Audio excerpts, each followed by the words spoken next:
Let's give a warm welcome to Mr. Kawal Arora, our Chief Technical Officer. Over to you, sir. Hello. Hi everyone. How is everybody doing? Hope you're all doing well. So very excited to be part of this particular session.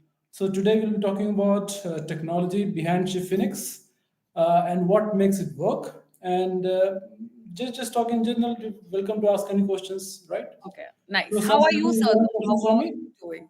I mean, how is Hmm? everything going? Going good. Okay, so we are ready to launch our platform.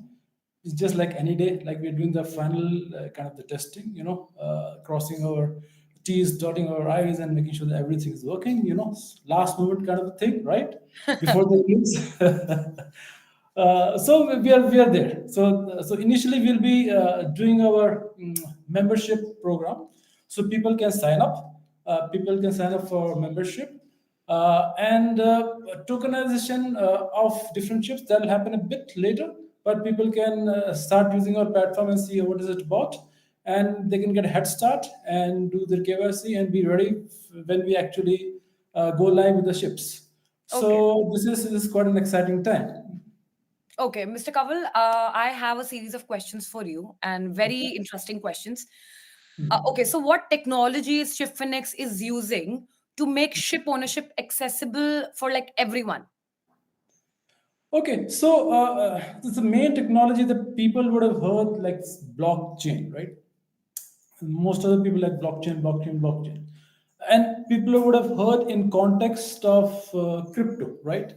True. But here the context is completely different. But the technology, underlying technology, is the same. So let me explain what blockchain is in a very simple terms. It is basically a distributed ledger system. Okay, right? So the keyword here is ledger.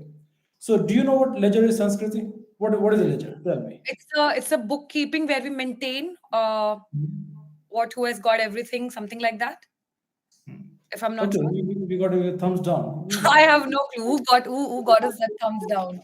Okay, we haven't even begun. So give us some time before you say. Like give any kind of All reactions. right. Anyway, Okay. yeah, we were All talking right. All about right. it. All right. So anyway, so that's we got.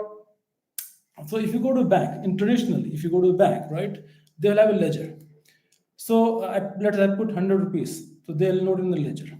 Okay. Okay. And if like let's say we draw 10 rupees, they'll you put note that in the ledger as well. Now, if I am seeing a bank that has got only one ledger copy, I'll be a little bit hesitant, isn't it? Because if something happens to that ledger, all my money is written there, right? So how will I be able to track back, right? So that's risky. So what would bank do? They would have a couple of different copies, right, of the same ledger, right? So same thing happens in blockchain, right? You have a ledger, right, and it is distributed, not two, three, four, but with like thousand Of different nodes. servers, right? Similar of blocks, you can say, Yes. like in a layman's language. Yes, Yeah. yes. So we've got thousand. Think about like a thousand servers maintaining the same ledger.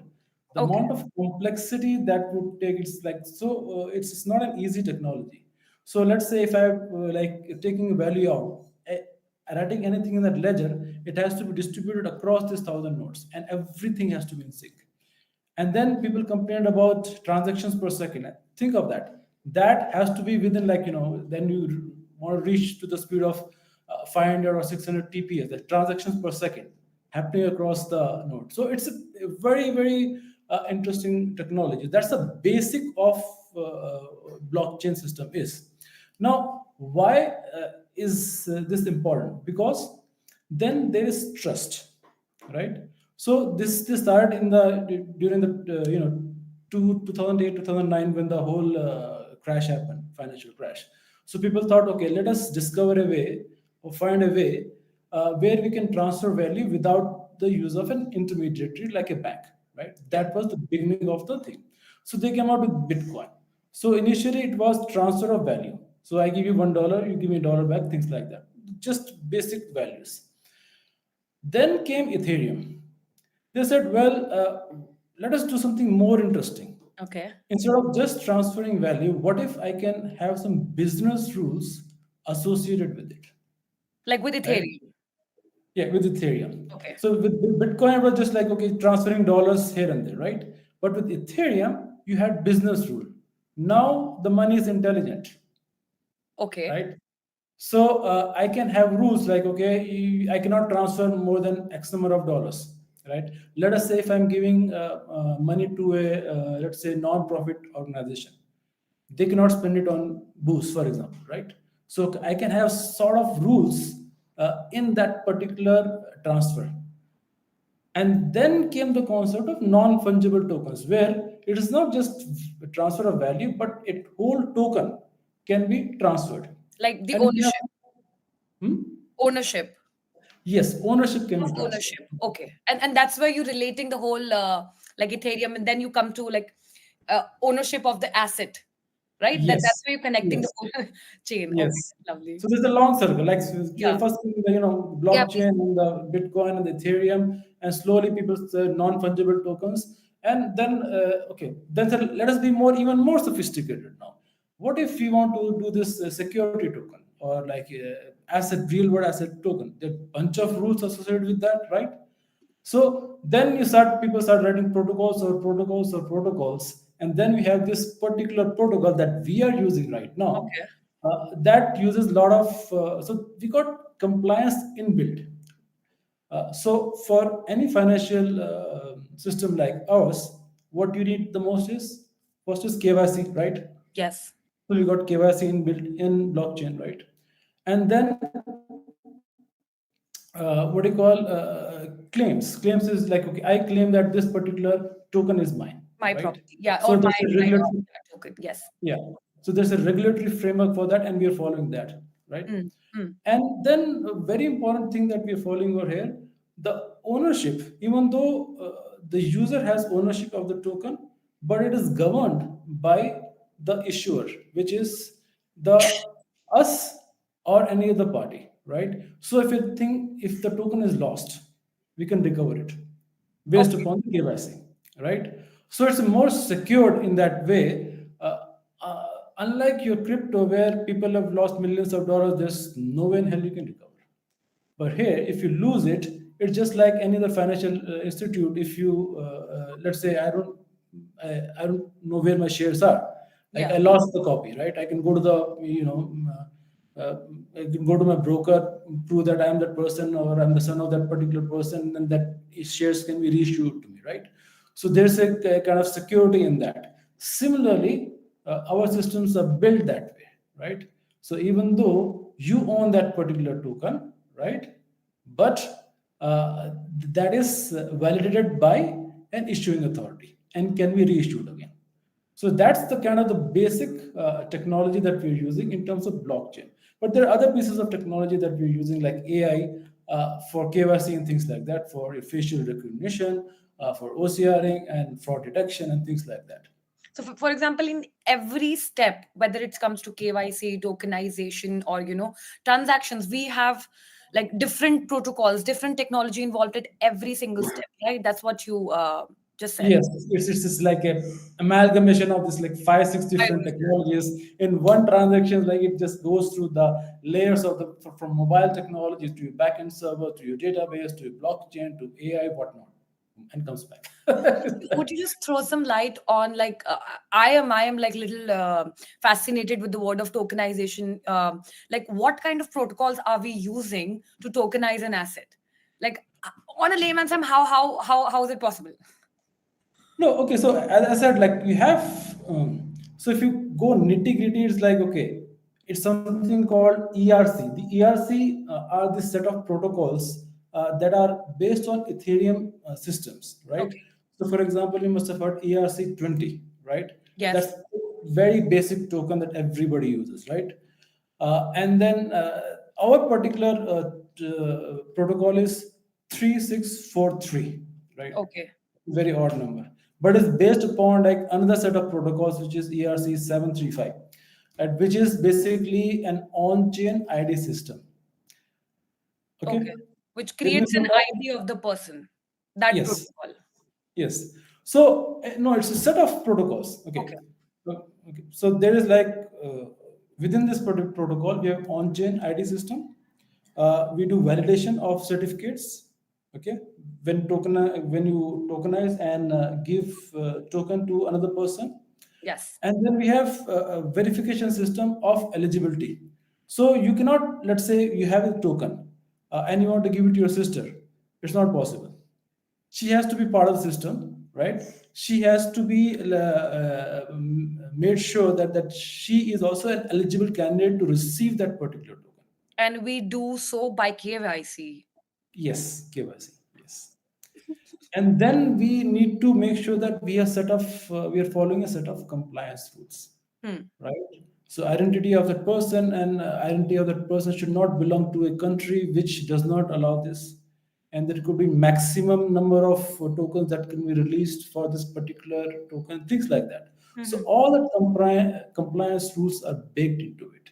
So all of this set of protocols comes under 3643. Oh, So all of that, right?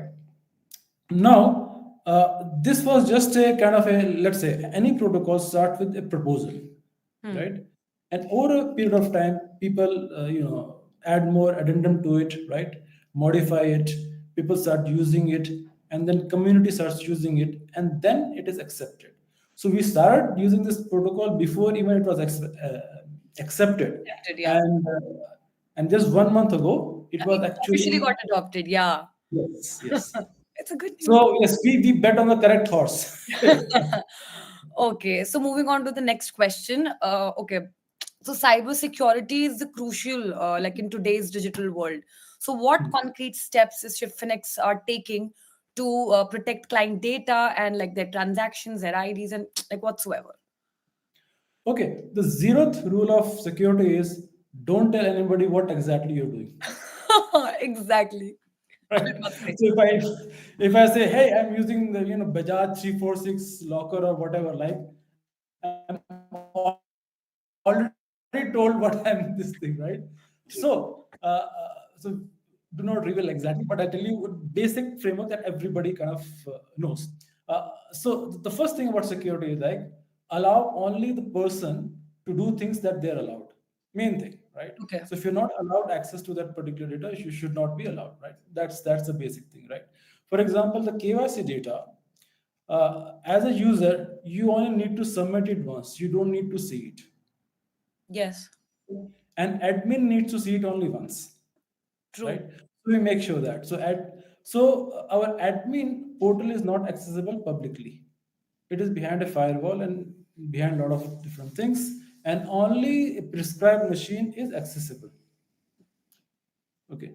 So that way we are securing that particular set of data, right? That is one layer of security. Security. Second Yes. is encryption throughout any kind of communication that happens from user's computer to server to server to server. Storage is encrypted using more than industrial standards. Okay. Okay. And then you have bunch of things that you do with cloud computing and making sure that all the holes are covered, right? All the ways are covered. So it's like a cat and mouse game. The hackers try to hack and we try to defend, right? Yeah. And then we have a very sophisticated something called pen testing, Pen right? testing. Okay. Penetration testing. Hmm. So we have automated scripts that try to hack us only, right? Okay. So we run those scripts and find the vulnerability because the one man can't check. Hey, what is what? But you cannot check, right? So you have to have kind of a very sophisticated tools for that. So we keep on running these tools and find out what are the vulnerabilities in our system, and we keep on fixing it. So any kind of new update that happens goes through this entire process of this testing, automated testing, and making sure that everything is secure. For example, as you just mentioned in the earlier question, what kind of protocols are we using? So similarly, in like making sure the protection of the users and everything, do we use any kind of protocol, some other protocols like that to make sure that maybe to cover the holes and everything like that? Or you just talked about the testing, but are there any kind of protocols to do so? Yeah, there are standard encryptions, which I'm not going to tell you. It's just like, putting your cards on the table. Okay, okay, okay. So moving on to the next question for you. Yeah. If a person is not so tech savvy like me, so how Shipfinex is designed its platform to be easy and smooth, like for everyone to use? Okay, so in crypto, like this particular world, there are two kinds of users, right? Okay. One is a paranoid kind of user, right? Yes, probably me. Okay, no, but here's the thing, right? So the basic crux, like, see, normally whatever systems are secure, like any system that you use is similar to any other system, right? Mm. But the basic difference is the token that you hold needs a key, right? That's where Private. the whole equation, private key, right? Yes. Who hold that key is the important thing here. Let's say as Shift Phoenix, we are the custodian, right? Then it is easy. It's just like using another system, login password, 2FA, and things like that. It's very easy, right? But if you're paranoid, no, I don't want Shift Phoenix to hold the key. Okay, fine. Then you got to hold the key. Yes. And when you got to hold the key, then you got to be tech savvy. There's no way around it. Because then there are like, okay, what if you lose the key, True. right? And where do you keep it on device? Do you keep it on a computer? Where do you keep it? And how do you log on using your key?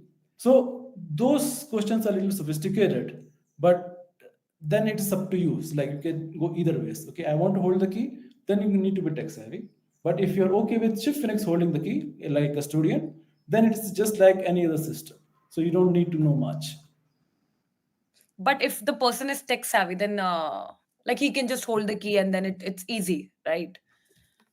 Yeah, Yeah. but there's little. I mean, it's not rocket science or it's not like programming.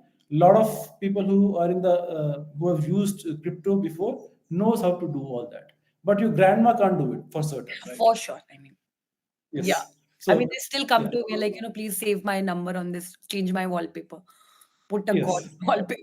So anyway, so just follow up question to that only. Like if a new user come to our platform, like how it is so easy and smooth for a person to like step by step. He goes out or she Just goes out, like and any now like he's the owner and she's the owner of a ship. Yeah, just like any banking application, there's no difference. That's how we kind of made it, right? So, any banking application, what do? You log in, uh, Register, sign up, and just then sign up to do all that, and then you do KYC, right? Our KYC system very very smooth. I have okay. seen KYC system that can really, I mean, like it's Like like take it a lot of time. Even if I think lot of time. take names We like had this like Poland registration. I was like, why don't I just fly over there? I mean, it's like it's better. Like if I have to, do a root canal or go through the system, I would prefer a root canal. So that's okay, that's a very controversial thing to say. I mean, it is so ridiculously so. Okay, so KYC system in generally are not that good, but since our background is in like AI security and KYC and things like that, our KYC system is the most. It's quite smooth actually. So that's the only hurdle. Like otherwise it's just a regular setup, right? Regular registration, and then you do through this KYC, and then it is just like any financial application. Hey, but the ships are there. You want to invest in this. You look at the different parameters of that particular ship. If you are knowledgeable in shipping industry, you look at the tonnage and things like that, and route, and you kind of make your decision. Oh, this is a good ship to invest, right? So There would be like there's reports of the ships also. Like you can like yeah. see which ship is performing well, and then on that basis you can make your informed decisions that way. Yes, definitely. So let's say I'll little age the thing I'll say. If you're like in your 20s, you've grown up using apps, Yes. unless you are living some wood. So all people in their 20s are very tech savvy, right? So they will have no problem at all. It'll be like you don't even have to tell them anything. They will know, right? So that's the like regular user interface. Maybe people a little bit older might be need to be told a little bit, right? But that's our it's pretty smooth system. So it's pretty smooth system. So none of your generation should have any problem. That's what I'm saying. We will not have for sure. Like waiting for the launch now. I want to be a ship owner as soon. as Yeah. possible. Okay, moving ahead. So, what exciting technological advancements do you see transforming into the shipping industry in the next few years, according to you? Like, Okay, there. See, the technology can do a lot of things. It's an enabler, right? yeah. Now, will that happen with respect to regulatory framework, or will the industry adopt it? The secondary thing. But I'll tell you some kind of the possibilities here. Okay, for example, you can incentivize sailors and vendors Hmm. using tokens. Okay, there is a bit of a problem in the cash flow giving to the vendors and like loan and like financing and things like that. That can be resolved using tokenization. Okay, that's a big, huge problem, right? Now, international remittance. Hmm. That's another problem, Hmm. right? Yes. Now, think cruise ship, think timeshare, Hmm. right? That can be revolutionized using tokenization. Organization, yes. I Yeah. mean, like a ship can have their own coins and they can like give rewards to their Yeah. staff. And even timeshare, you can like cruise ship, cruise kind of family of cruise ship can be like doing True. timeshare using this thing, right? So those are the different possibilities in just in this thing in terms of regular thought process. But there is another thing in the industry. You got this huge supply chain kind of a problem. It's not the most efficient system. It's a big system, so that can be very. It's ripe for innovation. People have been trying, but it's a huge, huge system. So it'll take some time for blockchain to come in supply chain and be effective in helping it. Okay, so that's another set of possibilities. So there's a lot of details in that particular area itself. I understand. Another thing is AI. Now, AI, there's a lot of another. So you know how AI is being used in Amazon warehouses, right? I'm not like that much aware about it, but I have like Robotics. few ideas. Yeah. So robotics, like they to make sure that the packages are delivered where they're delivered, stored, and delivered and picked up and things like that. They use robotic technology, right? Think ports. Think just compare warehouse versus port, The right? Like ports, yes. And the like they're ports, like, huge. they're huge, Yeah. right? So being able to do automation in that, sophistication in that, kind of monitoring in that, security in that, and you got some of the ships are very old, and instead of trying to kind of change the system into for monitoring, you can have actual robots go like with the drones going and reading from the dials. So, Ah, I never thought about this stuff. right? Don't have to change the wiring, right? Just send a robot. So that's another level of sophistication that can come. So ideally, this industry or this technology, these chips should have been optimized, using the latest technology, but they're not. They're left in the old ages, right? It's But they more don't have to be traditional. now. Like I've also heard this thing that shipping industry is so traditional that they don't want to change their set of like rules and instructions Yeah. and even the technology, but like slowly they are keep on adapting new technology and like working on that. I've heard Yeah, this. the cost of adoption is so high. Uh, Yes, I understand. they kind of shy away from that. So the AI is coming with a very less cost of adoption. Sending a drone to just read the dial is that's they don't have to change anything, True. right? So the AI can bring in that kind of an adoption, which is not Less cost. less cost. Less Yes. cost. Nice way you've put it. Okay, so as our audience knows that Shipfinex is recently partnered with BCG, Boston Consulting Group. Can you please tell our audience about this partnership and like how BCG aligns with Shipfinex on the like vision of real world asset tokenization? Like throw some light on that. So BCG was actually quite bullish on real world asset uh, tokenization, and when they saw us, they were like, "Okay, you are the one of the few players that they've seen that has gone to this level of sophistication and actual study of how this can be done in a realistic way." And plus, they saw the maturity of our platform. They were very, very impressed with it.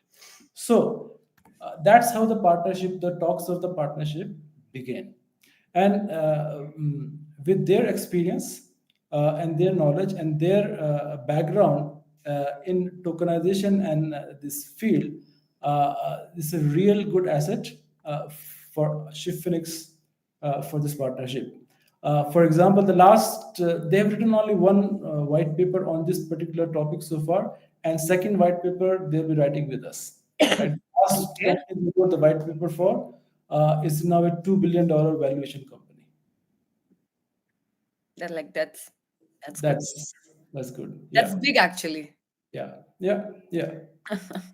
So we're very excited to have that particular partnership. They'll be engaging with us for a couple of months and delving into each aspect, the business aspect, the technology aspect, the marketing aspect, and the launching go-to-market strategy, and kind of giving our platform and our business processes a more like a furnished kind of look and feel.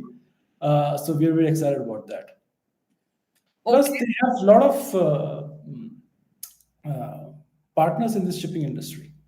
They got a lot of shipping companies that they have that they're client for, so that is very exciting. So they'll be bringing those companies as well.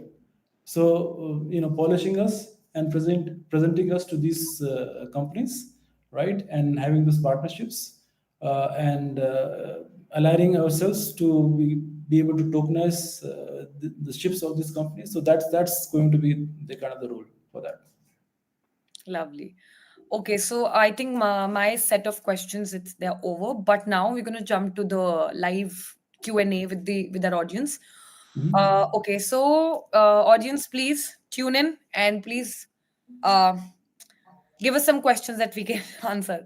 So there are few. There is one question from Mr. Rakesh. Can you please elaborate on how a security of wallet is set up for Shipfinex? I don't want to lose my money. That's what he said.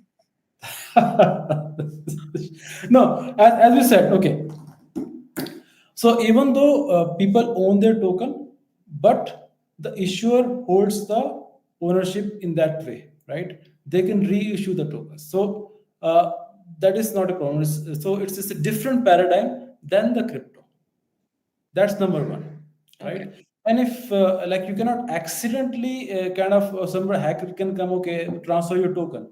We can reissue the token to you and cancel those tokens. Rakesh, are you listening? You're not going to lose your money for sure.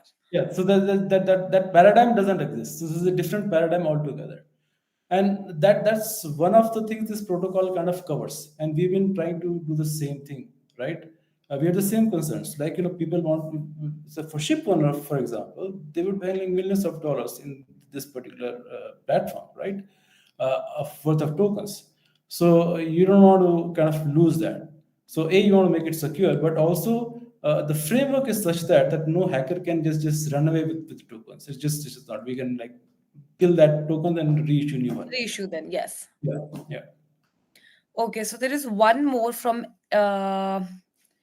Adapt Tape. I don't know, but he has a question. What are your plans for blockchain integration, and how do you see it impacting the shipping industry?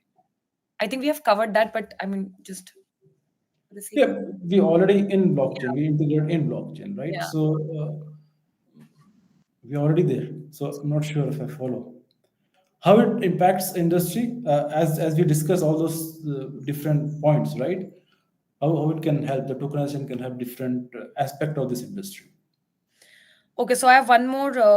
I'm just okay. Yeah, so still not in coin market cap. We'll be launching soon, guys. So we'll come on that for sure. I don't know, but we'll launch Okay, soon. so coin market cap, or okay, this is going to be a different set of exchange, Yeah. right? Okay, so so with this particular protocol, right? So these set of tokens will have a different exchange. That's coming up, right? So let's say somebody's got asset, somebody's got token for a real estate, and somebody's got token for a ship A. Somebody's got a token for ship B. Now they can exchange on this particular exchange platform. So this is going to be a different exchange platform altogether. Okay. So Uh, it doesn't follow that kind of. I mean, it's a bit a ways for that exchange to come up and to start to go up and down and kind of the values that way. It's a bit of a away from there. Okay, so I have a question from Yash Saxena now. Each ship will be issued how many tokens, and how many people can buy that token? Is there a number of it? Okay, depends upon the ship. So there's not like one size ship. They're like, you got oil tankers, you got small ships, right? So depending on the tonnage, that's the kind of current thought that depending on the tonnage, the tokens will be created, right? And how many people can be there, that also depends upon the ship owner, how many t- investors that he would like to allow. And that also depends upon the regulatory, depends upon the country that you are from. So it's not a, sorry, there's not a straight answer here. Okay. It case by case basis. So when you go log into the platform, you see different ships, right? And you see the number of tokens, and you see the number of investors, and you'll see, okay, but only that many people are allowed for that particular country, and then you can invest. And if you're allowed to invest or not, that way. Okay, and there are, let me see. Okay, and a lot of people are like really excited about the launch date. We will tell you after this session. So please be there. Yes. Please be there. So any Yeah. other questions, guys, if you have like about technology, tokens, and ownership, transactions, anything, please. We're gonna wait.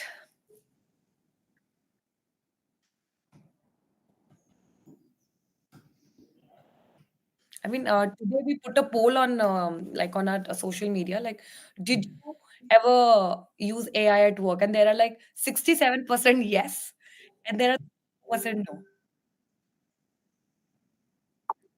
I didn't get what is the question? Question was, did you ever use AI at work?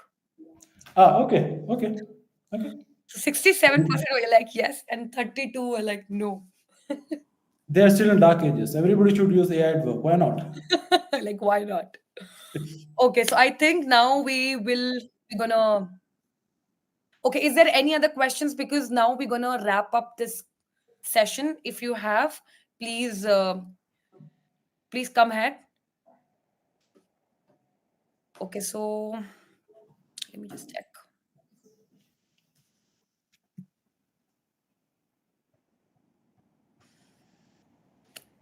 I don't think so. I'm just gonna wrap up the session. Okay, thank you everyone. Thank you our audience to be here, and I hope we have cleared all your questions. He has cleared all your questions, and if you have any other question, please come to our platform and DM us and just tell us. Okay, okay, I want to know this. I want to know that. And okay, for how long? Okay, there's one more question. How long we will be able to keep the ownership? Okay, it's a good question. For how long we will be able to keep the ownership of the tokens, and how often can we sell and buy to get the profits? Okay. Hmm. Still in, okay, it's not forever, right? So it's this kind of a, even if you buy a kind of a land, right, it's like a 99-year lease or something, right? So it's not forever. And also there are kind of, as I said, it's going to be case by case basis, depending upon that particular way the ship is, the flag from, right?